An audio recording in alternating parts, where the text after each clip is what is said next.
Baik, assalamualaikum warahmatullahi wabarakatuh. Pada kesempatan kali ini kita sudah memasuki materi 10 dari mata kuliah kita profesi manajemen informatika perubahan. Di materi ke-10 ini kita akan bahas tentang peraturan dan regulasi informasi dan transaksi elektronik atau biasa kalian kenal dengan istilah Undang-Undang ITE. Jadi dasar hukum sebenarnya untuk semua bentuk penggunaan perangkat elektronik, kemudian transaksi elektronik itu semuanya didasari oleh Undang-Undang ITE.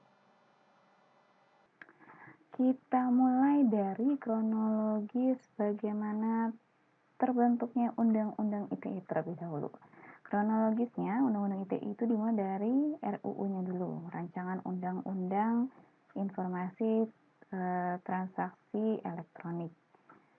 Ini diawali dari dua rancangan. Rancangan pertama itu adalah Rancangan Undang-Undang PTI atau Pemanfaatan Teknologi Informasi.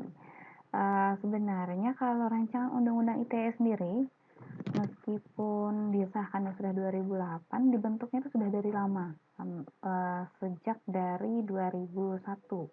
Jadi Undang-Undang ITE ini, RUU-nya ya, ini sudah dirancang sejak tahun 2001. Terbagi dua kan dokumennya, dari yang PTI. PTI ini sendiri dibuat oleh timnya Unpad, Universitas Pajajaran. Jadi mereka merancang tentang bagaimana cara pemanfaatan teknologi. Kemudian tim yang kedua itu dikerjakan oleh Universitas Indonesia, UI.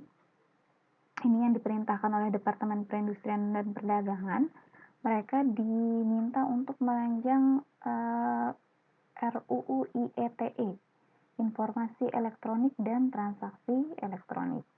Kalau timnya Unpad yang merancang RUU PTI ini diperintahkan oleh Departemen Komunikasi dan Informasi oleh Kominfo. Jadi Kominfo meminta tim Unpad untuk buat RUU PTI, sedangkan Departemen Perindustrian dan Perdagangan meminta UI untuk membuat RUU IETE.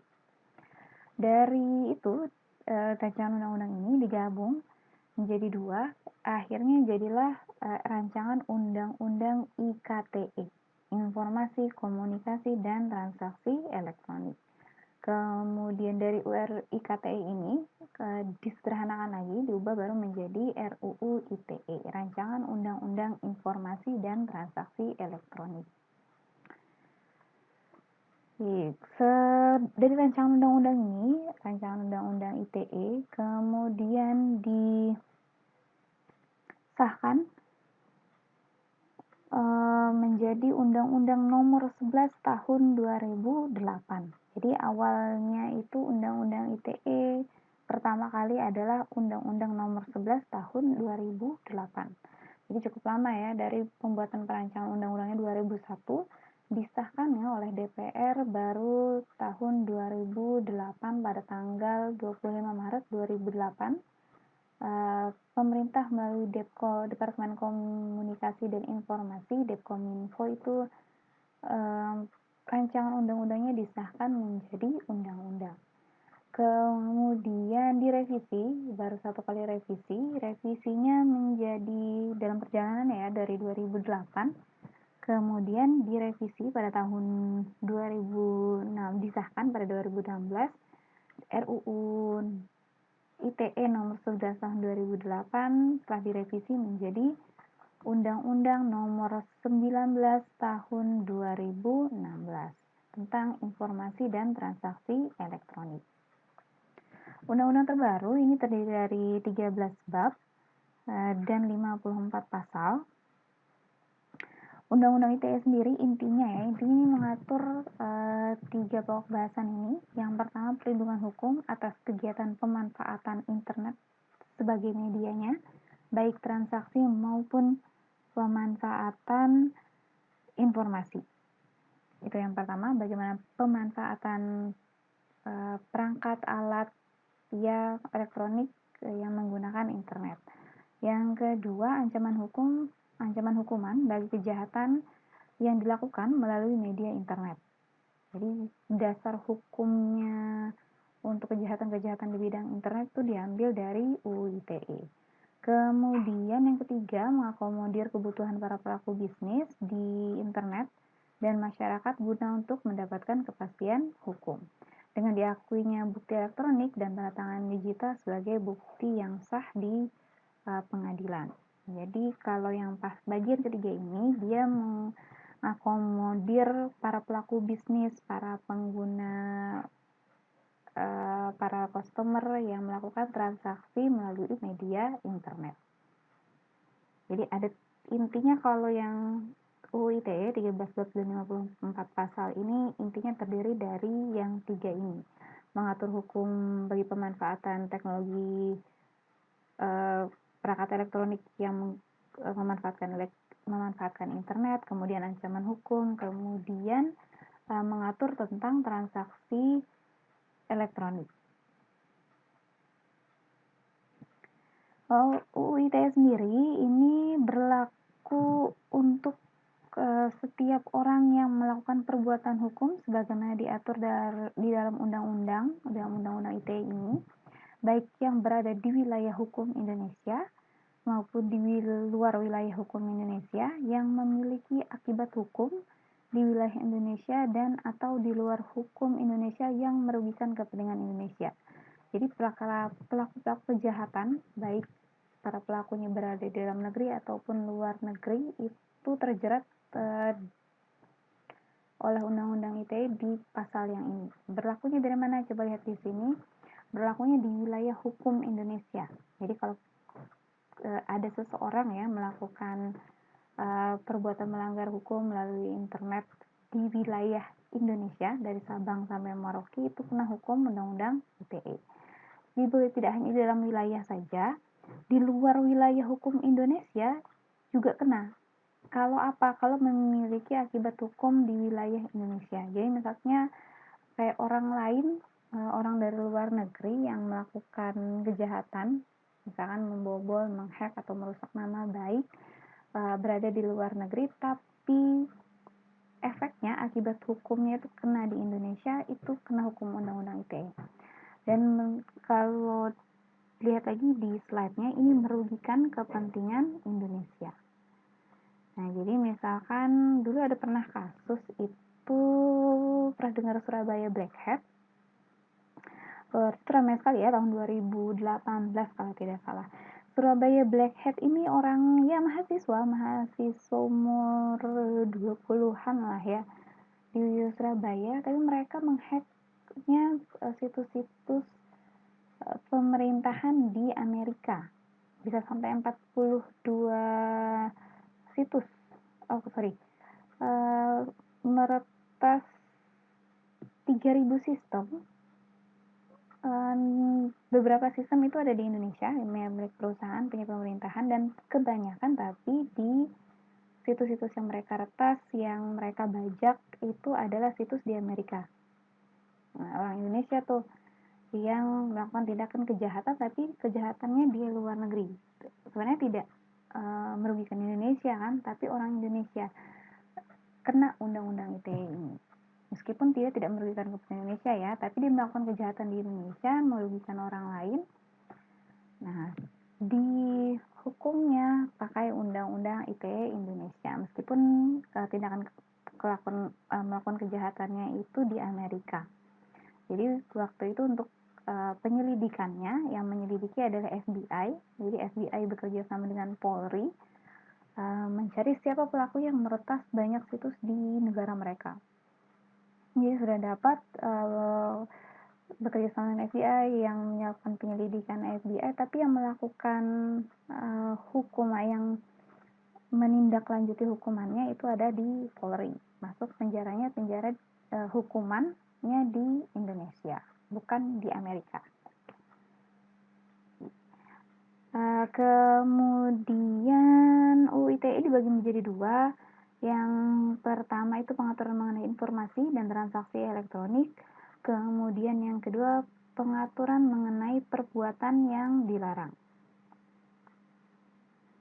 Kita bahas satu persatu. Yang pertama itu komponen yang pertama dari si Undang-Undang ITE sendiri adalah pengaturan informasi dan transaksi elektronik. Kalau untuk pengaturan informasi dan transaksi elektronik sendiri, dia mengacu pada hukum instrumen internasional seperti UNCITRAL Model Law on E-commerce dan UNCITRAL Model Law on E-signature.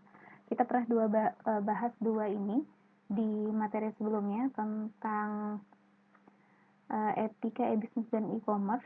Nah, hukum undang-undang ITE di Indonesia kalau soal transaksi elektroniknya ini mengacu pada dua hukum internasional ini. Jadi secara isi berarti mereka sudah mengikuti standar internasional. Kemudian kepastian apa isinya ini? Kepastian hukum bagi para pelaku bisnis di internet dan masyarakat umumnya. Jadi para pelaku bisnis, para customer dalam melakukan transaksi elektronik. Jadi ada kepastian hukumnya bagi yang berdagang maupun yang membeli melalui media internet. Beberapa materi yang diatur oleh komponen ini. Yang pertama, pengakuan informasi atau dokumen elektronik sebagai alat bukti hukum yang sah. Jadi itu ada di pasal 5 dan pasal 6 Undang-Undang ITE. Kemudian materi yang diatur lagi adalah tentang tanda tangan elektronik. Tentang tanda tangan elektronik ini diatur di pasal 11 dan pasal 12 UU ITE. Tanda tangan elektronik ini bukti ya, yang buktikan bahwa keaslian suatu dokumen. Bukan berarti tanda tangan elektronik itu adalah tanda tangan yang kalian miliki di scan, itu bukan. Itu tanda tangan yang dipindai atau yang di scan. Kalau tanda tangan elektronik itu lebih dari itu. Apa gunanya fungsinya untuk tanda tangan elektronik? Tanda tangan elektronik itu menentukan dokumen itu sah memang milik orangnya, tidak diubah oleh orang lain, karena untuk kegiatan bisnis dan lain-lain sebagai bukti juga itu bisa menggunakan tanda tangan elektronik. Jadi tanda tangan elektronik itu bukan hanya sekadar tanda tangan di scan, tetapi juga komponennya ada banyak untuk tanda tangan elektronik. Jadi tanda tangan elektronik itu berisinya macam-macam, ada kode pribadi, ada kode biometrik, ada kriptografinya. Kriptografi itu pengamanan. Kemudian dibuatnya tidak sembarangan, ada lembaganya yang membuat untuk tanda tangan elektronik. Jadi ada sertifikasinya sendiri untuk tanda tangan elektronik. Jadi bukan sekedar tanda tangan yang di scan dimasukkan ke dokumen itu disebut tanda tangan elektronik, bukan. Nah, itu tanda tangan elektronik. Kemudian yang ketiga tentang penyelenggaraan sertifikasi elektronik, certification authorization. Ini dokumen elektronik juga diatur oleh pasal 13, pasal 14 dan pasal 13 dan pasal 14. Sebenarnya kalau ingin memiliki tanda tangan elektronik harus mengurus ini dulu, sertifikasi elektronik dulu. Baru bisa, setelah sertifikasi elektronik, dokumennya sudah tersertifikasi, baru bisa mengajukan tanda tangan elektronik. Kemudian karena ini digunakan untuk transaksi bisnis ya, makanya harus benar-benar valid dokumen-dokumen elektronik yang ada. Kemudian yang keempat tentang penyelenggaraan sistem elektronik, itu diatur dari pasal 15 dan pasal 16. Kemudian ini juga yang sering digunakan adalah komponen kedua dari Undang-Undang ITE adalah pengaturan perbuatan yang dilarang. Beberapa perbuatan yang dilarang masuk kategori cybercrime lah ya. Ini cybercrime sudah kita bahas pada pertemuan kemarin. Beberapa perbuatan yang dilarang cybercrime yang ada di Undang-Undang ITE ini ada 6. Yang pertama itu tentang konten ilegal yang terdiri dari antara lain tindakan kesusilaan. Kalau mengupload konten-konten yang mengandung kesusilaan, perjudian, perjudian, penghinaan, pencemaran nama baik, kemudian pengancaman dan pemerasan itu masuk pasal 27, 28 dan 29 UU ITE. Ingat yang digarisbawahi di sini adalah konten ilegalnya. Berarti kontennya, materinya yang diupload di media internet, entah itu media sosialnya, media sosial kalian, di blog, kan. Yang digarisbawahi adalah konten ilegalnya yang mengandung konten-konten yang telah disebutkan. Jadi ada kesusilaan, perjudian itu sudah pasti dilarang oleh hukum pidana ya. Kemudian kalau perjudian dalam bentuk elektronik juga dilarang. Kemudian akses ilegal, pasal 30, kemudian perbuatan dilarang lainnya adalah intersepsi ilegal. Kalau yang akses ilegal unauthorized access, kalau intersepsi ilegal itu penyadapan. Itu diatur oleh pasal 31. Kemudian karena penyadapan di Indonesia itu dilarang ya, kecuali dilakukan oleh para lembaga hukum, misalnya kepolisian, seperti KPK atau pegawai negeri yang lain memang dibolehkan secara undang-undang. Kalau misalkan untuk kepentingan umum itu tidak boleh ada penyadapan. Jadi kalau penyadapan yang bisa dijadikan sebagai bukti itu hanya dilakukan oleh para penegak hukum. Kemudian gangguan terhadap yang keempat, perbuatan dilarang lagi itu adalah gangguan terhadap data interference, diatur oleh pasal 32. Gangguan terhadap data bisa juga gangguan terhadap sistem interference itu bisa juga dikatakan perbuatan yang dilarang. Itu diatur pasal 33. Kemudian penyalahgunaan alat dan perangkat, the misuse of device, itu diatur pasal 34. Jadi penyalahgunaan alat dan perangkat itu juga masuk. Jadi misalkan kalian menggunakan laptop untuk membobol bank misalkan, untuk menghack atau mengcrack sistem orang lain, nah itu kan itu sudah penyalahgunaan alat, perangkat dan alat. Atau menggunakan handphonenya untuk menyebarkan berita hoax dan lain-lain, itu masuk pasal 34. Ini yuridiksi kawasan hukumnya ya, dalam undang-undang ITE, yuridiksi dalam undang-undang ITE.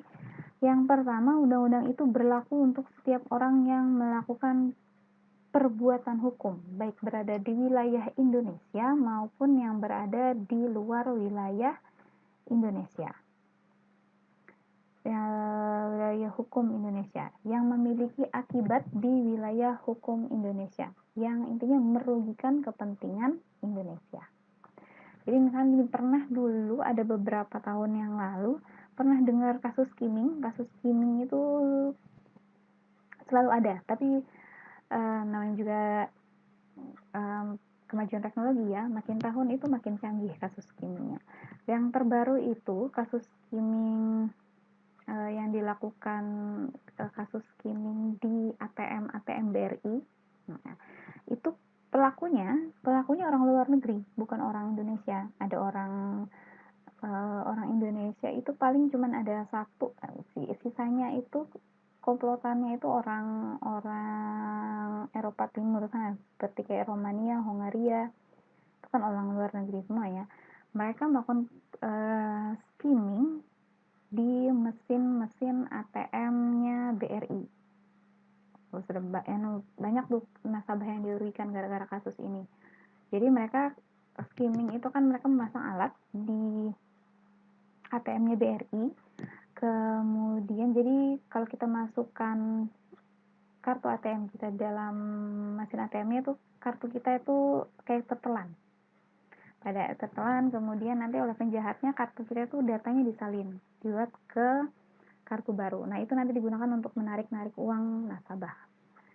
Jahatnya banyak, jadi uang yang diambil oleh mereka sampai akhirnya ketahuan, ditangkap oleh kepolisian Indonesia karena dia warga luar negeri, tapi dia melakukan perbuatan yang merugikan masyarakat di Indonesia kena hukumannya di Indonesia, kena pasalnya Undang-Undang ITE. Kemudian ketentuan yurisdiksi yang kedua yang dimaksud dalam merugikan kepentingan Indonesia meliputi kerugian yang ditimbulkan terhadap kepentingan ekonomi nasional, perlindungan data strategis, harkat dan martabat bangsa, pertahanan dan keamanan negara, kedaulatan negara, warga negara, serta badan hukum di Indonesia. Yang ketiga, undang-undang ini memiliki jangkauan yurisdiksi tidak semata-mata untuk perbuatan hukum yang berlaku di Indonesia ataupun yang dilakukan oleh warga negara Indonesia, tetapi juga berlaku hukum yang dilakukan di wilayah luar hukum Indonesia, baik WNI ataupun WNA. Kemudian atau badan hukum Indonesia maupun badan hukum asing yang memiliki akibat hukum di Indonesia. Mengingat pemanfaatannya teknologi untuk informasi elektronik dan transaksi elektronik itu dapat bersifat lintas teritorial dan universal. Memang juga asal ada internet ya, mau di negara manapun, mau di wilayah hukum mana, kalau merugikan Indonesia itu kena hukum wilayah Indonesia. Semacam yang tadi pelaku skimming BRI tadi. Kemudian itu yurisdiksi dalam Undang-Undang ITE. Kemudian apa tujuannya dibentuknya Undang-Undang ITE? Yang pertama untuk mencerdaskan kehidupan bangsa sebagai bagian dari MID, Masyarakat Informasi Dunia. Yang kedua mengembangkan perdagangan dan perekonomian nasional dalam rangka meningkatkan kesejahteraan rakyat. Yang ketiga meningkatkan efisiensi dan efektivitas pelayanan publik. Itu sudah pasti karena dengan adanya perangkat dan sistem elektronik itu memudahkan aktivitas pelayanan publik itu menjadi sangat mudah sekali sekarang. Keempat, membuka kesempatan seluas-luasnya bagi setiap orang untuk memajukan pemikiran dan kemampuan di bidang penggunaan dan memanfaatkan TI seoptimal mungkin dan digarisbawahi bertanggung jawab. Jadi penggunaan perangkat elektronik digunakan seoptimal mungkin tapi harus bertanggung jawab. Yang kelima, memberikan rasa aman, keadilan, dan kepastian hukum bagi pengguna dan penyelenggara TI. Ini tujuannya dibuat Undang-Undang ITE.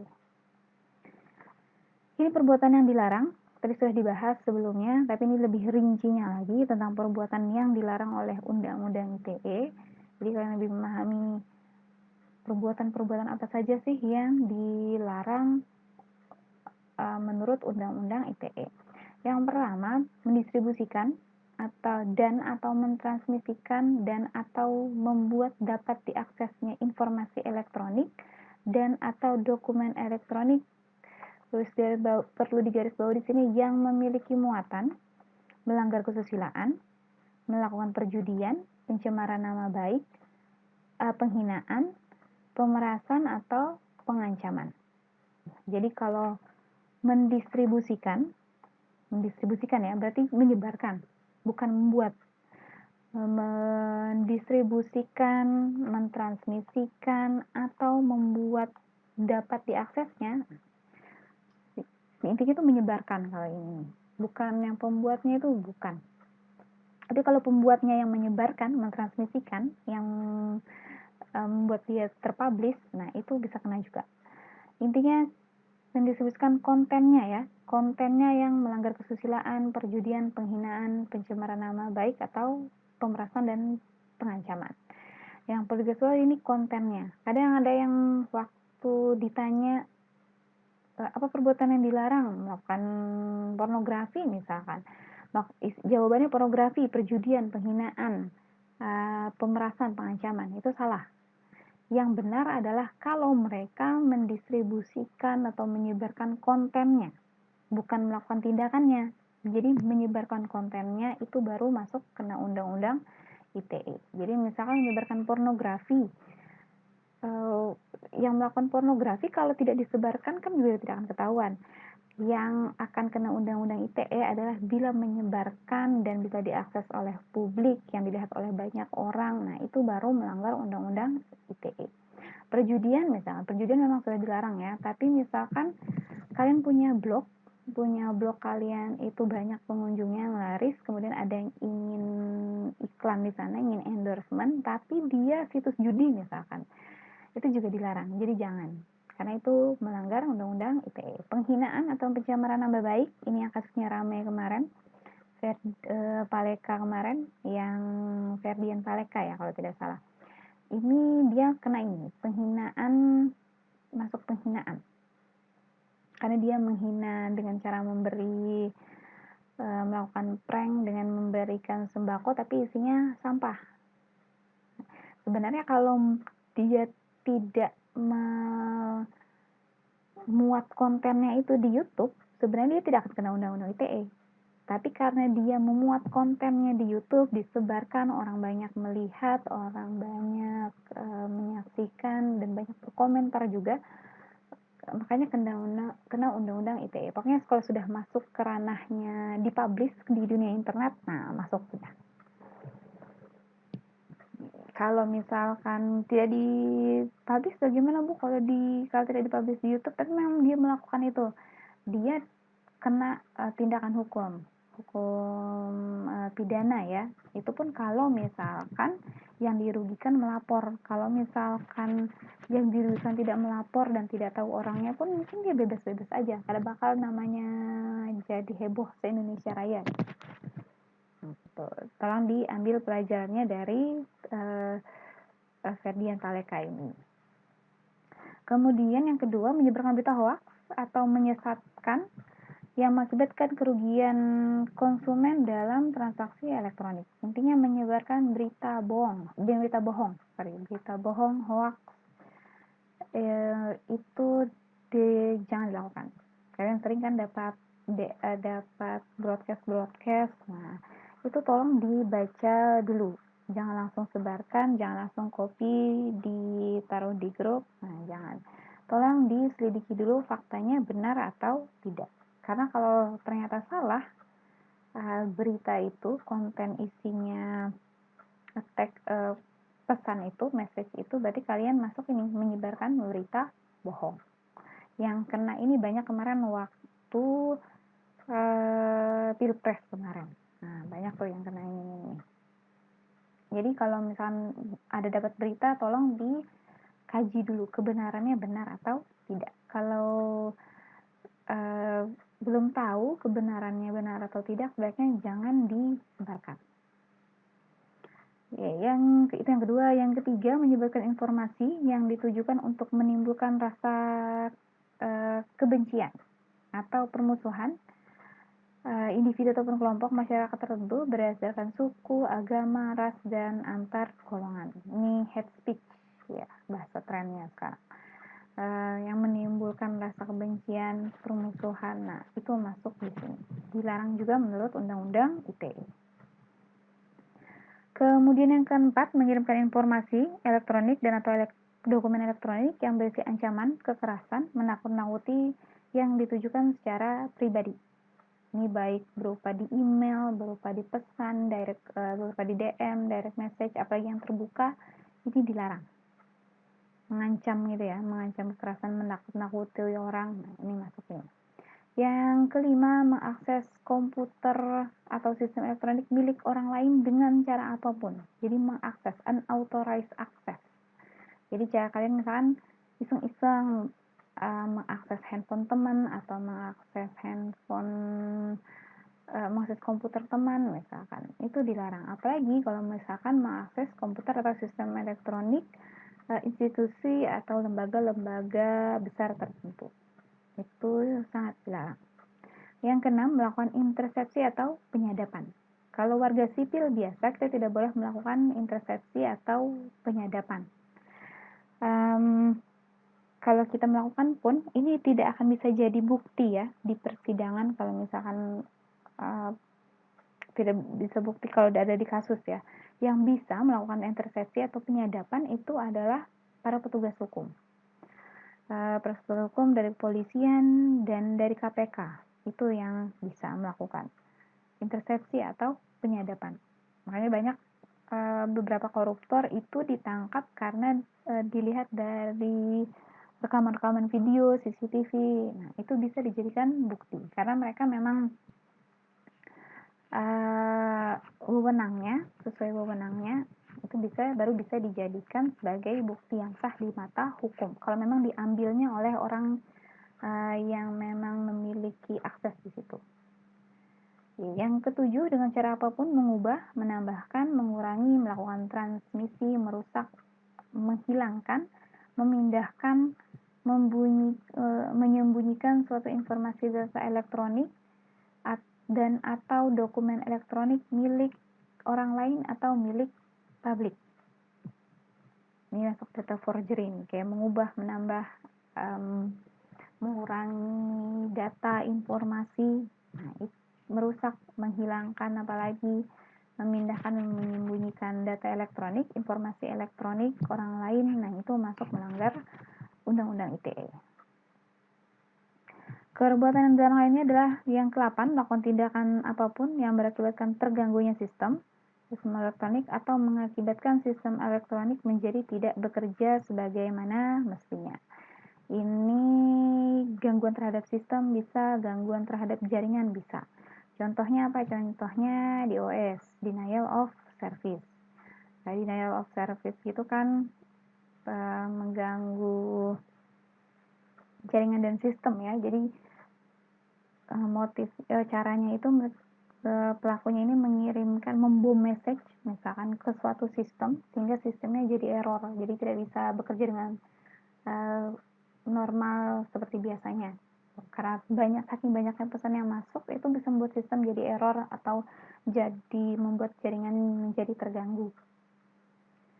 Yang ke-9, memproduksi, menjual atau menggandakan untuk digunakan, mengimpor, mendistribusikan, menyediakan, dan atau memiliki dua ini. Yang pertama, perangkat keras ataupun perangkat lunak yang dirancang atau secara khusus dikembangkan untuk memfasilitasi perbuatan yang dilarang Undang-Undang ITE.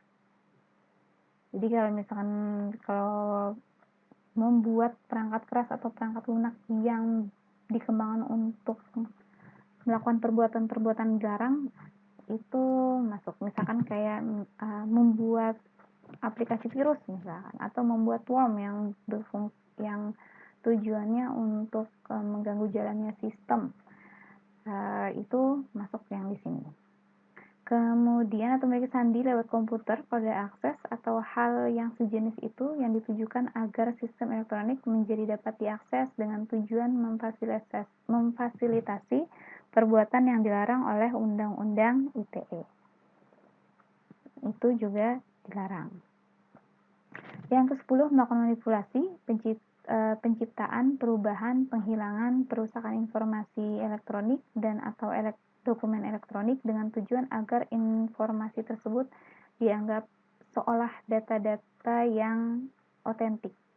Ini pemalsuan data ya. Jadi suatu data itu sebenarnya salah, palsu, tapi dijadikan sebagai, dibentuk sedemikian rupa bagaimana caranya supaya data ini seperti data yang otentik, yang real, yang asli. Ini juga perbuatan yang dilarang.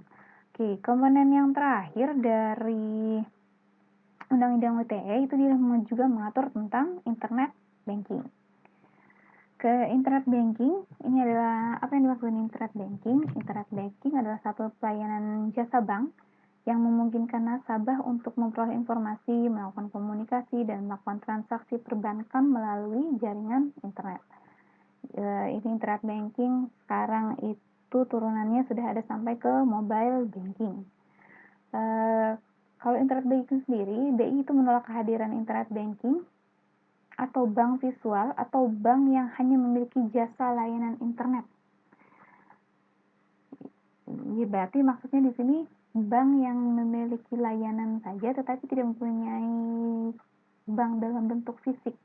Itu tidak boleh kalau di BI. Yang bank yang boleh melakukan internet banking itu adalah kalau bank yang memang ada bentuknya secara fisik. Nah, itu baru boleh melakukan kegiatan internet banking. Kegiatan internet banking sendiri itu tidak diperkenankan. Jadi harus ada bank secara fisiknya baru bisa memberikan fasilitas internet banking. Bank penyelenggara internet banking itu harus memiliki wujud fisik. Jadi harus ada kantornya, harus ada karyawannya, harus ada kantor pusat dan kantor cabangnya. Yang jelas, intinya jelas keberadaannya. Yang kalau misalnya kita mau keluhan bisa kita datangi. Kalau misalkan melakukan transaksi bisa kita lakukan juga di sana. Tidak diperkenankan bank visual itu tidak boleh dan tidak memiliki kedudukan hukum. Bank visual itu bukan fintech, bukan kategori sini ya. Jadi beda. Kemudian e-banking dipandang merupakan salah satu jasa layanan perbankan sehingga bank bersangkutan harus memiliki jasa layanan seperti bank konvensional. Ini tadi intinya kalau misalkan ingin ada internet banking harus ada bank konvensionalnya dulu. Jadi harus ada bangunannya, harus bisa melayani, ada orang yang melayaninya, jadi harus ada melakukan transaksi simpan pinjam, misalkan pembukaan rekening dan lain-lain itu bisa dilakukan secara konvensional, bukan hanya lewat internet banking saja. Kalau internet banking saja tanpa ada bentuk wujud fisiknya itu dilarang di Indonesia. Ketentuan dan peraturan untuk memperkecil resiko dalam penyelenggaraan internet banking itu diatur berdasarkan SK Direktur BI nomor 27/1664/Kep/Dir tertanggal 31 Maret 1995 tentang penggunaan teknologi sistem informasi oleh bank. Ini diatur di sini. Kalau undang-undang di negaranya undang-undang ITE, kalau secara khususnya pembuat regulatornya ada SK Direktur BI. Nih, kita lihat sedikit ini tentang revisi dari Undang-Undang ITE yang di 2008 nomor 11, jadi Undang-Undang ITE di 2016.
Think before you posting. Kalau bijak ya, lagi di dunia internet sekarang. Kalau merangkum, kalau revisi Undang-Undang ITE 2016, revisi dari yang di 2008, itu kan ada 5 tadi, seperti yang disebutkan.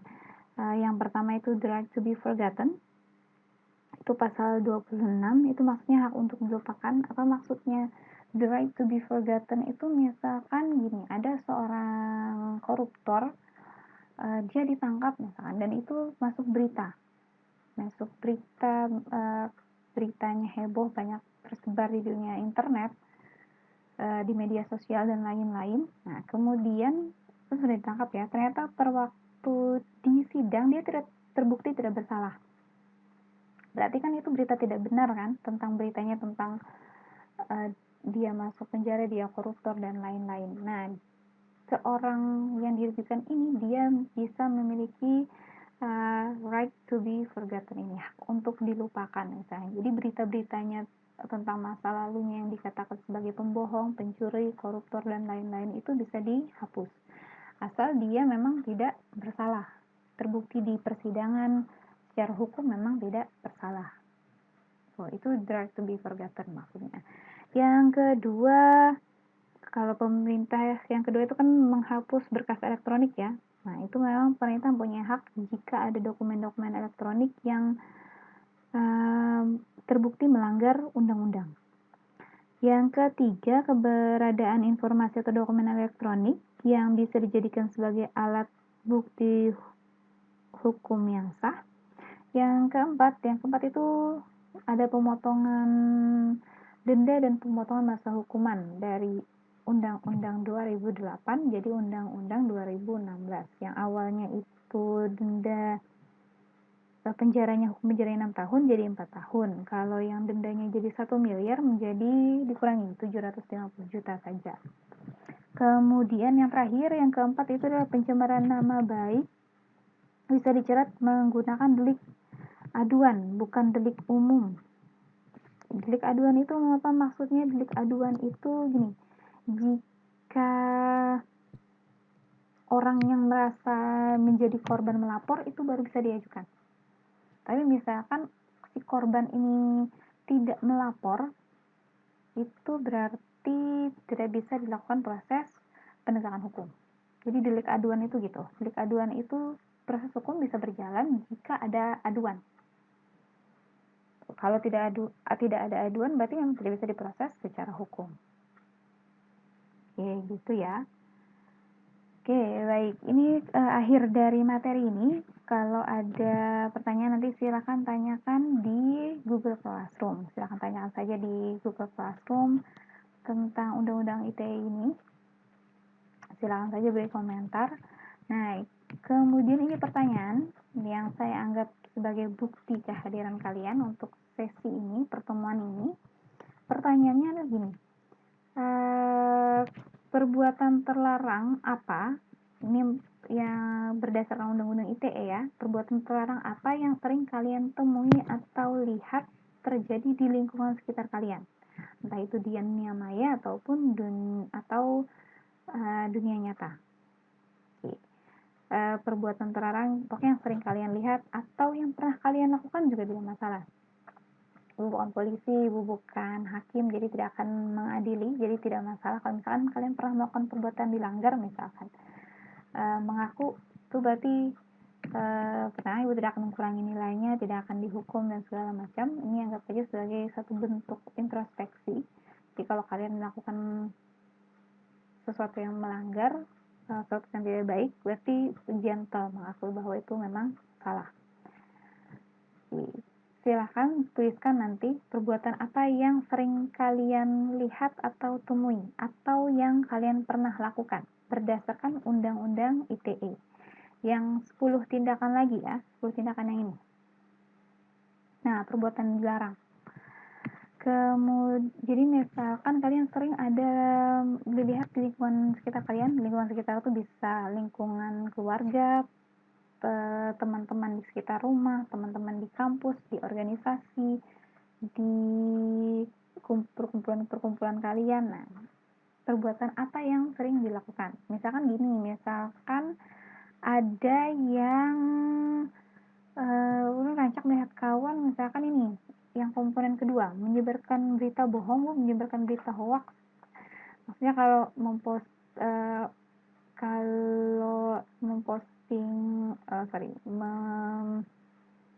mengirim pesan itu sebenarnya mengirim pesan-pesan yang belum tahu kebenarannya atau tidak, itu masuk berita hoax. Atau misalkan dulu ada yang menyebarkan hate speech ini, yang menyinggung tentang suku, agama, ras, dan lain-lain. Makanya silakan saja kalian di lingkungan kalian banyaknya melihat yang mana atau pernah melakukan yang mana. Kemudian itu tadi yang pertama. Nah, kemudian setelah perbuatannya, bagaimana sikap kalian terhadap perbuatan tersebut, atau bagaimana upaya kalian mengedukasi tentang UU ITE kepada orang yang telah melakukan pelanggaran tersebut. Jadi misalkan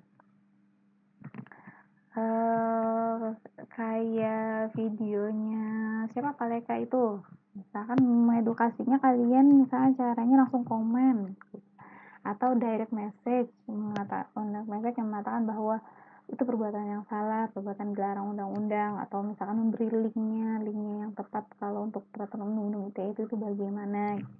Atau misalkan keluarga kalian itu dipadahi secara langsung atau ketemuan secara empat mata gitu. Misalkan, jadi bebas. Bagaimana cara kalian pokoknya mengatakan bahwa perbuatan itu salah dan melanggar hukum. Gitu ya. Ini Ibu jadikan sebagai absensi kalian. Jadi silahkan jawab pertanyaan ini di komen saja. Jadi kalau ada pertanyaan silahkan ditanyakan, silahkan di komen juga di postingan ini. Ibu akhiri, silahkan jawab pertanyaan nanti. Ibu akhiri, Assalamualaikum warahmatullahi wabarakatuh.